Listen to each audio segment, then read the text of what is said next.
Hello everyone, আসসালামু আলাইকুম। ঈদ মোবারক। ঈদের দিন সকালবেলা ঠিক 6টার দিকে ঘুম থেকে উঠে যাই।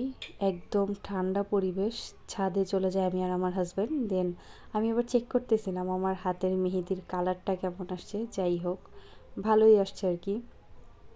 তারপর নিচে নেমে গোসল টোসল করে এই যে আমাদের দুইজনের আউটফিট, এটা হচ্ছে কি আমরা ঈদের দিন সকালবেলা পরিধান করি। তারপরে আমরা সেমাই খাই, এই যে দুইজনের সেমাই, কারণ ও তো নামাজে যাবে, তার জন্য ওটা নেওয়া হয়। তারপরে ও খেয়ে দিয়ে চলে যায়। তারপরে হচ্ছে গিয়ে আমি একা একা রিল্যাক্স অনেকক্ষণ ভরে বসে বসে খাই। যাই হোক, আমার শাশুড়ির স্পেশাল সেমাই, এটা নাকি অনেক ভালো সে রান্না করে, আসলেই তাই। দেন সালামির পালা, ও নামাজ পড়ে আসে আর দেখেন আমাকে কয় টাকা সালামি দিছে।